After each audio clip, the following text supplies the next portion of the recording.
இசை ஹராம் என்பது மார்க்கத்தில் தெளிவாக சொல்லப்பட்டுள்ளது. என்றாலும் சமீப காலமாக நஷீத் என்று சொல்லக்கூடிய மெல்லிய அரபு பாடல்கள் மற்றும் அதன் பின்னணியில் வாய் வழியாக கோரஸாக செய்யப்படக்கூடிய ஹம்மிங் போன்றவைகள் முஸ்லிம் இளைஞர்களுக்கு மத்தியில் பெரிய வருகிறத, இது சரிதானா, மார்க்க அடிப்படையில் இதை எப்படி அணுகுவது என்ற கேள்வியை கேட்டிருக்கிறாங்க. இந்த நஷீத் என்கின்ற இந்த அரபி வார்த்தைக்கு அது பாடல் அப்படிங்கிற பொருள் இதற்கு இருக்கிறது. ஒரு கவிதை நடையில் ஒரு பாடல் வரிகளை பாடுவதைத்தான் நஷீத் அப்படின்னு செய்வாங்க, சொல்லுவாங்க. இந்த கவிதைகளை பொறுத்த வரைக்கும் மார்க்கத்தில் அது நமக்கு மிக தெளிவாக சொல்லித்தரப்பட்டிருக்கிறது. அல்லாஹ் ரப்புல் ஆலமீன் நபிகள் நாயகம் ஸல்லல்லாஹு அலைஹி வஸல்லம் அவங்களை குறித்து சொல்லும் பொழுது, இந்த நபிக்கு கவிதை தேவையில்லை, இவருக்கு நாம் கவிதையை கற்றுக் கொடுக்கவில்லை என்று நபியை விட்டும் கவிதையை தூரப்படுத்துகிறான். அதே போன்று வஷுஆராஉ யத்தபிஉஹுமுல் காவுன், கவிஞர்களை வீணர்கள் தான் பின்பற்றுவார்கள் என்று இறைவன் தன்னுடைய திருமறையில் பேசுகின்றான். நபிகள் நாயகம் ஸல்லல்லாஹு அலைஹி வஸல்லம் அவர்களும் கூட, உங்களுடைய வயிறு கவிதையால் நிரம்பி விடுவதை விட சீல் சலத்தால் நிரம்பி விடுவது சிறந்தது என்று சொல்லக்கூடிய செய்திகளை எல்லாம் பார்க்கிறோம். இந்த ஆதாரங்கள் எல்லாம் கவிதையை விட்டும் நம்மை தூரப்படுத்தக்கூடிய, கவிதையை ஏற்றக்கூடியவர்களை விட்டும் நம்மை தூரப்படுத்தக்கூடிய சான்றுகளாக இருந்த போதிலும் நபிகள் நாயகம் ஸல்லல்லாஹு அலைஹி வஸல்லம் அவங்க பல்வேறு சந்தர்ப்பங்களில் இந்த கவிதைகளை, பாடல் வரிகளை பாடியிருக்கிறாங்க, அதற்கு அனுமதி கொடுத்திருக்கிறாங்க. அப்படிங்கிறதுக்கு நிறைய ஆதாரங்களை நாம் ஹதீஸ்களை பார்க்க முடியும். ஹுனைன் போர்க்களம் போன்ற போர்க்களங்களிலெல்லாம் நபிகள் நாயகம் ஸல்லல்லாஹு அலைஹி வஸல்லம் அவங்களே அந்த பாடல் வரிகளை என்ன செஞ்சிருக்கிறாங்க, பாடியிருக்கிறாங்க. அப்படிங்கிறதுக்கு நம்ம புகாரியில் 2802 செய்தி போன்ற ஹதீஸ் கிரந்தங்களில் ஆதாரங்களாக பதிவு செய்யப்பட்டிருக்கிறது. அப்போ கவிதைகள் கூடாது, அது தடுக்கப்பட்டது என்பது ஒருபுறம் இருந்தாலும் நபிகள் நாயகம் ஸல்லல்லாஹு அலைஹி வஸல்லம் அவர்கள் சில சந்தர்ப்பங்களில் அதை பயன்படுத்தி இருக்கிறார்கள் என்பதை வைத்து பார்க்கும் பொழுது, பொதுவாக கவிதைகள் தடுக்கப்பட்டிருந்தாலும் சில சந்தர்ப்பங்களில் நல்ல கருத்துக்களை, நல்ல அர்த்தங்களை உள்ளடக்கியதாக இருக்கும்னு சொன்னால் அவைகளை பாடல்களாக வெளிப்படுத்துவதில் மார்க்க அடிப்படையில் தவறு இல்லை என்பதை இந்த ஆதாரங்களின் மூலம் நாம் இணைத்து பார்க்க முடிகிறது. அந்த வகையில் நஷீத் என்று சொல்லக்கூடிய அந்த அரபு பாடல் வரிகளை நம்ம பயன்படுத்துவதில், அதை பாடுவதில் எந்த விதமான மார்க்க அடிப்படையும் பிரச்சனை இல்லை. ஆனால் அதில் கவனிக்க வேண்டிய விஷயம் என்ன அப்படின்னு சொன்னால், அதில் இணை வைப்பான சொற்கள் இடம்பெற்று விடக்கூடாது, இரட்டை அர்த்தம் தரக்கூடிய சொற்கள் அதில் இடம்பெற்று விடக்கூடாது, மார்க்கத்திற்கு எதிரான கருத்துக்களை உள்ளடக்கி இருக்கக்கூடிய நஷீதுகளாக அவைகள் இருந்து விடக்கூடாது. ஏன்னா சமீப காலத்தில் பார்க்குறோம், நஷீதுங்கிற பேரில் அதை ஸ்டேட்டஸ்களில் தாராளமாக வச்சுக்கிட்டு இருக்கிறாங்க. ஒரு கருத்தை முன்னிலைப்படுத்தி அந்த கருத்துக்கு பின்னணியில் இது என்ன செய்யுது, பேக்ரவுண்டாக ஓடுது. அதில் சில நஷீதுகள்லாம் எப்படி இருக்குதுன்னு சொன்னால், ஷியாக்கள் உருவாக்கிய, சூஃபியாக்கள் உருவாக்கிய நஷீதுகளாக இருக்குது. அதில் இருக்கக்கூடிய அர்த்தங்கள் எல்லாம் மோசமான அர்த்தங்கள் எல்லாம் அதில் உள்ளடங்கி இருக்கக்கூடிய வகையில், மார்க்கத்திற்கு எதிரான அர்த்தங்கள் எல்லாம் அதில் உள்ளடங்கி இருக்கக்கூடிய வகையில் இருக்குது. இப்போ அதையெல்லாம் கவனிக்காமல் அரபியில் வந்துடுச்சு அப்படிங்கிறதுக்காக வேண்டிய அதனுடைய அர்த்தங்கள் விளங்காமல் அதை அப்படியே தொடர்ச்சியாக பயன்படுத்தக்கூடிய நிலையை பார்க்கிறோம். இப்படி அர்த்தம் தெரியாமல் அதில் என்ன சொல்கிறாங்கன்னு விளங்காமல் வெறும் ராகத்திற்காக வேண்டி, கேட்பதற்கு இனிமையாக இருக்கிறது என்பதற்காக வேண்டி பயன்படுத்துவது அது சரியில்லை. ஏன்னா அதில் தவறான அர்த்தம் பொதிஞ்சிருக்குல்ல, தவறான கருத்து விதைஞ்சிருக்குல்ல, அதை நாமளே அதை பரப்புவதாக ஆகிவிடும். எனவே அதை நாம் தவிர்த்து கொள்ள வேண்டும். இல்லை நல்ல அர்த்தம் தான் இருக்குது, நல்ல கருத்து தான் இருக்குது, எனக்கு அர்த்தம் தெரியுது, நான் விளங்கி தான் என்ன செய்ய அதை பயன்படுத்துகிறேன் அப்படின்னு சொன்னால் அதை நாம் பயன்படுத்துவதில் பிரச்சனை இல்லை. ஆனால் அதை எப்படி பயன்படுத்துவது என்பதில் கூடுதல் கவனம் வேண்டும். இன்னைக்கு இளைஞர்களுக்கு மத்தியில் அது எப்படி போயிடுச்சுன்னு சொன்னால், ஒரு தத்துவ ரீதியில் சில கருத்துக்களை சொல்லும் பொழுது அப்போ பேக்ரவுண்டில் நஷீது போட்டு என்ன செய்கிறாங்க, அதை பரவலாக பயன்படுத்துகிறாங்கன்னு சொன்னால் பிரச்சனை இல்லை. ஆனால் இப்போ எப்படி ஆயிடுச்சுன்னா, குர்ஆன் வசனம் டெக்ஸ்ட்டில் வரும், ஷார்ட்ஸில் குர்ஆன் வசனம் முன்னாடி டெக்ஸ்ட்டில் வரும், பேக்ரவுண்டில் நஷீது வரும்.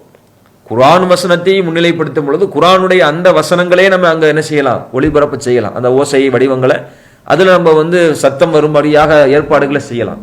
ஆனால் டெக்ஸ்டில், இமேஜில் குர்ஆன் வசனமும் பேக்ரவுண்டில் அந்த நஷீதுகளும் இடம்பெறக்கூடிய நிலையை பார்க்கிறோம். இதை தவிர்த்து கொள்வது ஆரோக்கியமானது. ஏன்னா குர்ஆன் வசனத்தினுடைய அந்த ஓசையை விட்டும் தூரமாக்கி அந்த நஷீதுகளை அந்த வசனங்களோடு இணைத்து கொண்டு செல்வது என்பது ஆரோக்கியமானது இல்லை. அப்படியாக செய்வதை தவிர்த்து கொள்ளணுங்கிற கருத்தை இங்கே நம்ம ஆழமாக பதிய வச்சுக்கிறோம். இப்போ இதில் கூடுதலாக என்ன கேட்குறாங்கன்னா, பயான்களில் இஸ்லாமிய உரைகள் நிகழ்த்தப்படக்கூடிய அந்த உரைகளுக்கு பேக்ரவுண்டில் என்ன பண்ணுறாங்க, அந்த ஹம்மிங் மியூசிக் என்ன செய்கிறாங்க, ஹம்மிங் டோனை வைக்கிறாங்களே, இது எப்படி, இது கூடுமா அப்படிங்கிறத கேட்குறாங்க. இந்த ஹம்மிங் அப்படிங்கிறது வாயளவில் செய்யப்படக்கூடிய அந்த ஓசை வடிவம், ஒரு குறிப்பிட்ட ஒரு முணுமுணுப்பை அல்லது ஒரு விதமான ராகத்தை வெளிப்படுத்தக்கூடிய வகையில் செயல்படுத்தப்படுவது தான் இந்த ஹம்மிங் அப்படின்னு சொல்கிறது. இதை மார்க் அடிப்படையில் முற்றுமுழுவதும் கூடாது அப்படிங்கிறதுக்கு எந்த விதமான ஆதாரங்களையும் நம்ம பார்க்க முடியாது. இது பொதுவாக பயன்படுத்திக்கலாம், அது மார்க் அடிப்படையில் பிரச்சனை இல்லை. இப்போ உதாரணத்திற்கு பெண்கள் வீட்டில் இருக்கக்கூடிய தாய்மார்கள் தங்களுடைய குழந்தைகளை உறங்க வைப்பதற்காக என்ன செய்வாங்க, தொட்டிலில் குழந்தையை போட்டு அவங்கள ஆட்டுவாங்க. ஆறாரோ ஆரிராரோன்னு என்ன செய்வாங்க, ஒரே வார்த்தையை திரும்ப திரும்ப ஒரு ராகமாக என்ன செய்வாங்க, பயன்படுத்திக்கிட்டே இருப்பாங்க. சிலர் வார்த்தைகளாக இல்லை என்றாலும் கூட அவங்களுடைய இந்த வார்த்தைகளில் இந்த முணுமுணுப்பின் மூலம் சில ராகங்களை போட்டு அப்படி இந்த குழந்தைகளை தூங்க வைக்கக்கூடிய நிலைமையை பார்க்கிறோம். இப்படியாக அதை பயன்படுத்துவதில் என்ன இல்லை, பிரச்சனை இல்லை. ஆனால் உரைகளில் மார்க்க செய்திகளை கருத்துக்களை சொல்லக்கூடிய அந்த பயான் நிகழ்ச்சிகளுக்கு பின்னால் அதை பயன்படுத்துவது என்பது ஆரோக்கியமானது இல்லை. அதை அறவே தவிர்த்து கொள்வது என்பதுதான் நான் செய்யும் சரியானதாக இருக்கும். ஏன் இதை சொல்றோம் அப்படின்னு சொன்னா, அறிவியல் பூர்வமாகவே நீங்க எடுத்து பார்த்தீங்கன்னு சொன்னா, மனிதனுடைய அந்த நியூரோ அனாட்டமி, அந்த நியூரோ சயின்ஸ் அடிப்படையில் நீங்க பார்க்கும் பொழுது மனிதன் ஒரு ஓசையை எப்படி செவிய இருக்கிறான், அது அவன் அணுகக்கூடிய அவனுடைய மூளை அணுகக்கூடிய விதம் என்பது குறித்து ஆழமான நிரூபிக்கப்பட்ட அறிவியல் சான்றுகள்லாம் இருக்கிறது. அதுல ஆடிட்டரி ஸ்டிமுலேஷன் அப்படிங்கிறத சொல்றாங்க. அதாவது செவிப்புலன் தூண்டுதல். ஒரு மனிதன் ஒரு சப்தத்தை கேட்கும் பொழுது அவனுடைய மூளையில் ஏற்படக்கூடிய மாற்றங்கள் என்ன, அந்த நரம்பியல் மாற்றங்கள் என்ன என்பதை குறித்து ஆழமான ஆய்வுகள் எல்லாம் இருக்கிறது. அதுல என்ன சொல்றாங்க அப்படின்னா, மூளையில சில சத்தங்களை ஓசைகளை நாம் தொடர்ந்து கேட்கும் பொழுது மனிதனுடைய லிம்பிக் சிஸ்டம் ஆக்டிவேட் ஆகும். அதாவது அதுல குறிப்பாக அதுல இருக்கக்கூடிய அமிக்தலா, ஹிப்போகாமஸ் போன்ற அந்த பகுதிகள் எல்லாம் ஆக்டிவேட் ஆகும். இதை ஆக்டிவேட் ஆகும்போது என்ன நடக்கும் அப்படின்னு சொன்னா, டோப்பமைன் சுரப்புகள் ஏற்படும். அதை கேட்கும் பொழுது அது ஒரு ராகமா, ஒரு இனிமையா, ஒரு கம்ஃபர்ட்டா, ஒரு எதமான ஒரு ஃபீலிங்கை கொடுக்கும், ஒரு நெருக்கமான மன உணர்வை கொடுக்கும். இது அந்த டோப்பமைன் சுரப்புகளை ஏற்படுத்தி மனிதனுக்கு உண்டான ஒரு திருப்தி உணர்வை கொடுக்கும். இந்த அமிக்தலா போன்ற அந்த மூளையின் பகுதிகள் அது செயல்படக்கூடிய காரணத்தினால ஒரு விதமான மயக்க நிலைக்கு அவங்களுடைய நிலை போகும். அதனாலதான் குழந்தைங்களுக்கு ராகம் போட்டு அப்படியே தூங்க வைக்கிறதுனால என்ன செய்யறாங்க, குழந்தைங்க அப்படியே மயங்கி என்ன செய்யறாங்க, தூங்கிறாங்க. அப்ப இது அறிவியல் பூர்வமாக நிரூபிக்கப்பட்ட சான்றாக இருக்கிறது.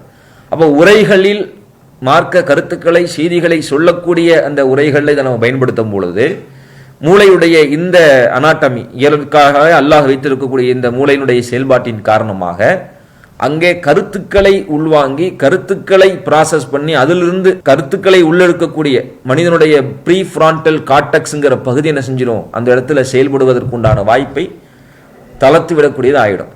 அது அந்த இடத்துல சார்பாக இருக்காது. மனிதனுடைய அந்த கருத்துக்களை உள்வாங்கி செயல்படுத்தக்கூடிய மூளையினுடைய பகுதி அந்த நேரத்தில் சார்பாக இருக்காது. பின்னாடி ஹம்மிங் போட்டு நீங்க ஒரு கருத்தை சொல்லுவீங்கன்னா அந்த இடத்தில் அங்கே செவி வழியாக கேட்கப்படக்கூடியதில் அந்த ஹம்மிங் ஏற்படுத்தக்கூடிய தாக்கம் தான் மூளையில் அதிகமாக இருக்கும். எனவே ஹம்மிங் பயன்படுத்தி ஒரு நீங்க பயானை நீங்க கொண்டு போவீங்கன்னா அது ஒரு திருப்தி அவங்களுக்கு தரலாம். பயானை கேட்டோன்னா ஒரு திருப்தியா நல்லா இருக்கு.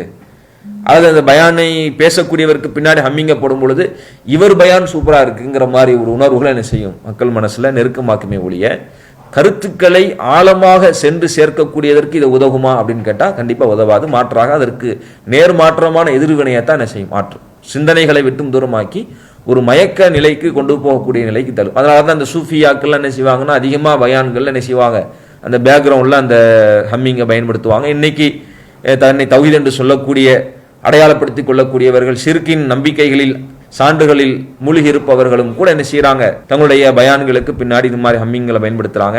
நாம சத்தியத்தை சொல்லக்கூடியவர்கள் ஏகத்துவவாதிகள், நம்ம கருத்தை தான் மக்களுக்கு கொண்டு போய் சேர்க்கமே ஒழிய அந்த கருத்தை கொண்டு போய் சேர்க்கக்கூடியதற்கு நமக்கு அந்த ஹம்மிங் போட்டு தான் கருத்தை சேர்க்கணுங்கிற எந்த விதமான நிர்பந்தமும் அவசியமும் தேவையில்லை. எனவே கருத்துக்களை கொண்டு சேர்க்கப்படக்கூடிய இடத்துல அங்க பேக்ரவுண்ட்ல ஹம்மிங்கை போய் சேர்க்கிறது அப்படிங்கிறது என்ன ஆரோக்கியமானதில்லை. அதை அறவே தவிர்த்து கொள்ள வேண்டிய விஷயம் அப்படிங்கிற பதிலை இதற்காக நம்ம சொல்லிக்கோம். அல்லாஹு அக்பர், அல்லாஹு அக்பர்.